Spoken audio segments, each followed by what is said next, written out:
नमस्कार विद्यार्थी मित्रांनो, आपण याआधी निवडणूक आयोग म्हणजे काय हे अभ्यास केला. आता आपण पाहणार आहोत निवडणूक आयोगाची कार्ये. इथे तुम्हाला 5 निवडणूक आयोगाची कार्य दिसत आहे. मतदार याद्या तयार करणे, निवडणुकांचे वेळापत्रक व संपूर्ण कार्यक्रम ठरवणे, उमेदवारांच्या अर्जांची छाननी करणे, राजकीय पक्षांना मान्यता देणे आणि निवडणुकीसंबंधी वाद सोडवणे. या 5 कार्यांवर तुम्हाला संकल्पना चित्र विचारल्या जाऊ शकतं की निवडणूक आयोगाची कार्ये काय आहेत. तर तुम्हाला हे 5 मुद्द्यांचे जी नावं आहेत ती लिहायची आहेत. आता पहा, ह्या मतदार याद्या तयार करणे या एकाच मथळ्याखाली तुम्हाला अनेक कामे दिसतात. मतदार याद्या तयार करणे, त्या अद्ययावत करणे, नव्या मतदारांचा समावेश करणे. मग ही कामं तुम्ही संकल्पना चित्रामध्ये लिहायची नाही आहेत. तर जे हे मथळे दिसत आहेत त्या मथळ्यांचा समावेश तुम्ही संकल्पना चित्रामध्ये करणार आहात. तर निवडणूक आयोगाची कार्य समजून घेताना आपण पहिला मुद्दा पाहणार आहोत, मतदार याद्या तयार करणे. आपल्याला माहिती आहे, वयाची 18 वर्षे पूर्ण केलेला प्रत्येक भारतीय नागरिकाला मतदानाचा हक्क आहे. संविधानाने तो हक्क 21 वर्षावरून 18 वर्षापर्यंत आणला आणि त्यामुळेच भारतीय लोकशाही ही जगातली सर्वात मोठी लोकशाही ठरली. आणि तो हक्क जर बजावायचा असेल तर त्याचे नाव मतदार यादीत असावे लागते. मतदार याद्या तयार करणे, त्या अद्ययावत करणे, नव्या मतदारांचा समावेश करणे इत्यादी कामे निवडणूक आयोग करते. मतदारांना ओळखपत्र देण्याचा अधिकार निवडणूक आयोगाला आहे. पहा आता, दरवर्षी वयाची 18 वर्षे पूर्ण करणाऱ्या उमेदवाराला मतदानाचा हक्क दिला जातो. मग दरवर्षी नवीन नवीन मतदार तयार होत असतात. तसेच काही मतदार स्थलांतरित होतात किंवा काही मृत्युमुखी पडतात नागरिक. मग त्यांची नावं मतदार यादीतून कमी करावी लागतात. म्हणजे नवीन दरवेळेस जेव्हा जेव्हा निवडणुका येतील तेव्हा आपल्या मतदार याद्या ह्या अद्ययावत असणे आवश्यक आहे. की किती नवीन मतदारांचा समावेश झाला आणि किती मतदार त्यातून निघून गेले आहेत हे ठरवणं, त्यांच्या याद्या करणं आणि जर नवीन मतदार असतील तर त्यांचा निवडणुकीमध्ये मत देण्यासाठी समावेश करणं, ही सर्व कामे निवडणूक आयोग करते. तुम्ही आपल्या आईबाबांच्या निवडणुकीचे ओळखपत्र पाहिले असतील की निवडणुकीला जाताना ते ओळखपत्र असणं आवश्यक असतं मतदान करायला जाताना. तर ते ओळखपत्र देण्याचा अधिकारसुद्धा निवडणूक आयोगाला आहे. तुम्हाला माहिती आहे का की मतदार नोंदणीसाठी विशेष मतदार जागृती मोहीम आखण्यात येते आणि त्यासाठी राष्ट्रीय मतदार दिवस साजरा केला जातो. म्हणजे वयाची 18 वर्ष पूर्ण झाल्यानंतर तुमचं नाव मतदार यादीत येणं हे सुद्धा महत्त्वाचं काम आहे आणि त्याच्यासाठी विशेष जागृती केली जाते. कारण तुमच्या मताला बहुमूल्य असं स्थान आहे. तुमच्या मतामुळे सरकार सत्तेवर येऊ शकतं किंवा पडू शकतं. आपल्याला आपला विकास करणारा असा नेता निवडण्यासाठी तुम्हाला तुमचं मत द्यावं लागेल आणि ही जाणीव करून देण्यासाठी राष्ट्रीय मतदार दिवस साजरा केला जातो. आता तुम्हाला एक काम आहे, राष्ट्रीय मतदार दिवस कधी साजरा केला जातो, किती तारखेला साजरा केला जातो हे तुम्हाला शोधायचं आहे.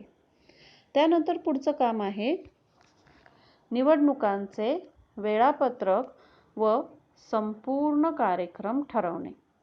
मतदारांच्या याद्या तयार झाल्या, त्या अद्ययावत झाल्या, नवीन मतदारांचा समावेश झाला. मग आता निवडणुका कधी घ्यायच्या, किती टप्प्यामध्ये घ्यायच्या, या सर्वांचं वेळापत्रक म्हणजे निवडणुकीचं संपूर्ण संचालन ही निवडणूक आयोगावरील जबाबदारी असल्याने कोणत्या राज्यात केव्हा व किती टप्प्यात निवडणुका घ्यायच्या हे निवडणूक आयोग ठरवतं. निवडणुकीची तारीख जाहीर करण्यापासून, मतदार याद्या तयार करण्यापासून, उमेदवारांचे अर्ज मागवण्यापासून ते छाननी करण्यापासून, निवडणुकीचा निकाल लावेपर्यंत आणि निवडणुकीच्या संदर्भातील वाद सोडवण्यापर्यंत सर्व कामं निवडणूक आयोगाला करायची असतात. त्यामुळे सर्व संचालन हे निवडणूक आयोगाच्या अखत्याराखाली असल्याने कोणत्या राज्यात केव्हा व किती टप्प्यात निवडणुका घ्यायच्या हे निवडणूक आयोग ठरवते. तुम्हाला याच्यावर असा प्रश्न विचारलं जातो की पुढील विधान चूक की बरोबर सकारण स्पष्ट करा. बहुतेक तुमच्या स्वाध्यायामध्ये सुद्धा प्रश्न आहे की घटक राज्यांमध्ये किती आणि केव्हा व किती टप्प्यात निवडणुका घ्यायच्या हे राज्य सरकार ठरवतं. तर त्याचं उत्तर काय येईल? हे विधान चूक आहे, कारण सर्व निवडणुकांचं संचालन निवडणूक आयोग करत असतं. त्यामुळे केव्हा किती टप्प्यात निवडणुका घ्यायच्या हे निवडणूक आयोग ठरवतं. जर राज्य सरकार हे ठरवेल की कोणत्या घटक राज्यात किती आणि केव्हा निवडणुका घ्यायच्या, तर त्याच्यामध्ये पक्षपातीपणा येण्याची संभाव्यता असते. त्यामुळे खुल्या आणि न्यायपूर्ण वातावरणात निवडणुका होण्यासाठी निवडणुका किती टप्प्यात घ्यायच्या हे निवडणूक आयोग ठरवतं. त्यानंतरचा मुद्दा आहे उमेदवारांच्या अर्जांची छाननी. निवडणुकांच्या तारखा जाहीर झाल्यानंतर विविध राजकीय पक्ष आपले उमेदवार निवडणुकीसाठी उभे करतात. तसेच कोणत्याही पक्षाचा पाठिंबा न घेता स्वतंत्रपणे काही उमेदवार निवडणूक लढवतात. अशा अपक्ष उमेदवारांसह निवडणूक लढवू इच्छिणाऱ्या या सर्व उमेदवारांना अर्ज भरावा लागतो व त्यात स्वतःसंबंधी सर्व माहिती द्यावी लागते. या अर्जांची काटेकोर छाननी निवडणूक आयोग करते व पात्र उमेदवारांना निवडणूक लढवण्यास परवानगी देते. पहा काय केलं जातं. निवडणुकाच्या तारखा जाहीर झाल्या, मतदार ठरले, मतदार यादीत नाव झालं. मग आता निवडणुकांच्या तारखा जाहीर झाल्यानंतर जे राजकीय पक्ष आहेत ते काय करतात? आपला उमेदवार जाहीर करतात. राजकीय पक्ष आपला उमेदवार निवडणुकीसाठी उभे करतात. म्हणजे लोकांना हा विश्वास दिला जातो की हा उमेदवार तुमचा नेता असेल. याने केलेलं कार्य हे देशाच्या भवितव्यासाठी योग्य होतं. त्यामुळे तुम्ही आमच्या पक्षाला पाठिंबा द्या. ही व्यक्ती तुमचा नेता बनणार आहे असा उमेदवार जाहीर केला जातो. असे राजकीय मान्यता मिळालेले पक्ष तर आहेतच, पण ज्यांना स्वतः निवडणुकीसाठी उभं राहायचं आहे असे उमेदवार सुद्धा निवडणुका लढवतात. मग असे निवडणुका लढवणाऱ्या उमेदवारांना अपक्ष असं म्हटलं जातं. मग अपक्ष उमेदवारांना आणि राजकीय पक्षातर्फे उभं राहिलेल्यांना, तुम्हाला माहिती आहे, तुम्ही आजूबाजूला अशी बातमी ऐकली असेल की यांना या पक्षातर्फे तिकीट मिळालेलं आहे, काँग्रेसतर्फे तिकीट मिळालं, भाजपातर्फे तिकीट मिळालं, शिवसेनेतर्फे तिकीट मिळालं या उमेदवाराला. मग हे झाले राजकीय पक्षांद्वारे मिळालेलं तिकीट. पण अपक्ष उमेदवारांना सुद्धा अर्ज भरावा लागतो आणि त्या अर्जामध्ये स्वतः संबंधीची सर्व माहिती द्यावी लागते. असं का बरं असेल रे की स्वतः संबंधी सर्व माहिती द्यावी लागते? तुमचं नाव लिहावं लागतं, गाव लिहावं लागतं, पत्ता लिहावा लागतो, तुम्ही कोणतं काम करता, तुमचं इन्कम काय आहे, तुमच्याजवळ किती मालमत्ता आहे, तुमचे नातेवाईक किती आहेत, त्यांच्याजवळ काय आहे, हे सर्व तुम्हाला काय करावं लागतं? सरकार दप्तरी जमा करावं लागतं. मग असं का करण्यात येत असेल की जो उमेदवार निवडणुकीसाठी उभा आहे त्याने कोणत्याही प्रकारचा भ्रष्टाचार करू नये. त्याची जेवढी इन्कम आहे तेवढंच त्याच्याजवळ खर्च आहे हे जर तो बरोबर दाखवत असेल तर तो उमेदवार प्रामाणिक आहे असं समजलं जातं. मग या अर्जांची काटेकोर छाननी निवडणूक आयोग करतं की त्याने अर्जामध्ये लिहिलेली संपूर्ण माहिती खरी आहे का, बरोबर आहे का याची तपासणी निवडणूक आयोग करत असतं.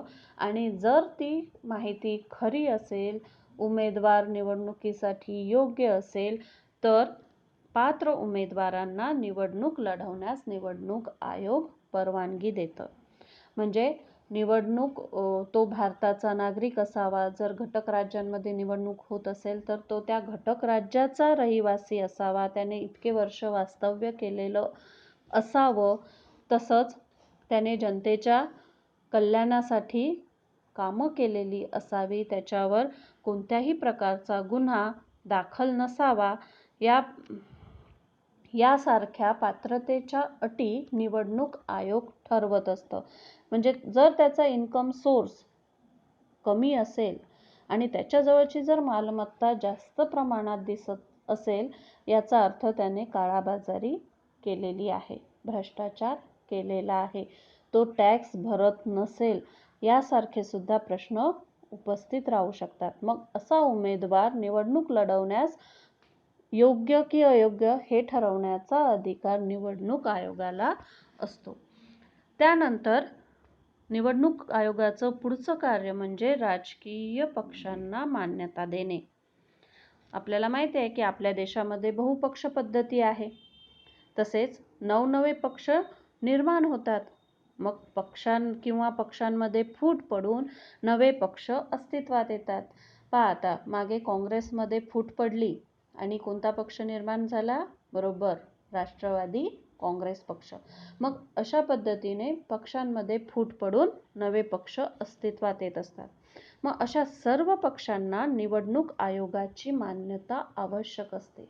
पक्ष उभा केला म्हणजे पक्ष तयार झाला असं नाही, त्याला निवडणूक आयोगाची मान्यता आवश्यक असते. एखाद्या पक्षाची मान्यता रद्द करण्याचा अधिकारही निवडणूक आयोगाला असतो. निवडणूक आयोग राजकीय पक्षांना निवडणूक चिन्ह देते. का बरं देत असेल निवडणूक चिन्ह? जर तुम्हाला तुमचा उमेदवार माहिती आहे की आपल्याला याला मत द्यायचं आहे, तर मग चिन्हाचा काय उपयोग असेल? तर चिन्हाचा उपयोग असा होतो की जी जनता वाचू शकत नाही, लिहू शकत नाही, त्याला आपला उमेदवार समजण्यासाठी मदत होते. पहा तुम्ही, प्रत्येक उमेदवाराच्या समोर त्याचं राजकीय चिन्ह असतं.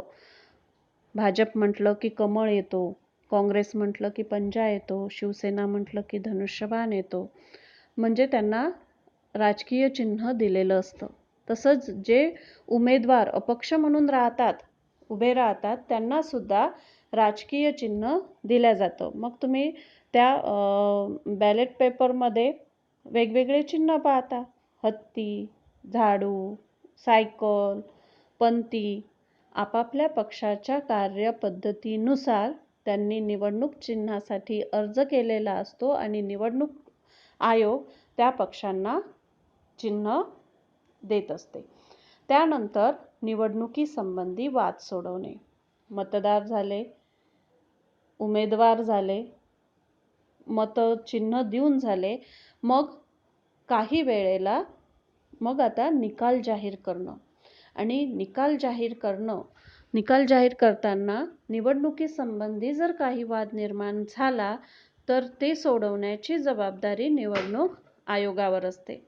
त्यानुसार एखाद्या मतदारसंघात पुन्हा निवडणुका घेणे अथवा उमेदवाराची अपात्रता घोषित करणे ही कामे निवडणूक आयोगाची आहे. पहा, काही वेळेला आपण बातम्या ऐकत असतो की निवडणुकीसंबंधी वाद निर्माण झालेले आहेत. कोणता पक्ष म्हणतो की नाही, बटन दाबताना एखाद्या पक्षाचं बटन दाबत असलं तरी सुद्धा काय केलं जातंय, मत दुसऱ्या व्यक्तीला, दुसऱ्या पक्षाला दिल्या जातंय, असे आरोप केले जातात.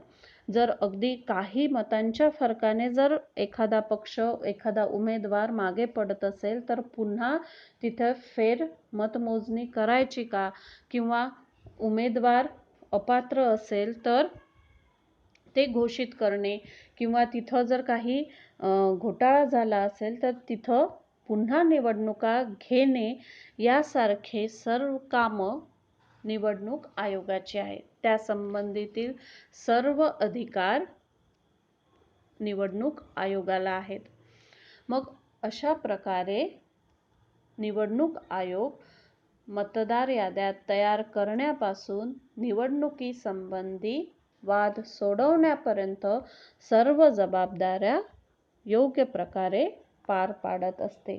खुल्या व न्याय्य वातावरणात निवडणुका घेता याव्यात यासाठी निवडणूक आयोग कार्यरत असते.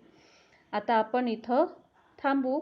तुम्ही सांगू शकाल का असे का करावे लागते? इथे जे प्रश्न दिलेले आहेत ते एकदा वाचायचे आहेत. त्यांची उत्तरे तुम्हाला मिळतात का याचा प्रयत्न करायचा आहे. नंतर आपण त्याच्यावर डिस्कशन करणारच आहोत. कारण हे स्वमतावर प्रश्न आहेत आणि परीक्षेत स्वमतावर प्रश्न येत असतात. तर त्यांची तुम्ही उत्तरं शोधून ठेवायची आहेत आणि निवडणूक आयोगाची कार्य व्यवस्थित लक्षात ठेवायची आहेत.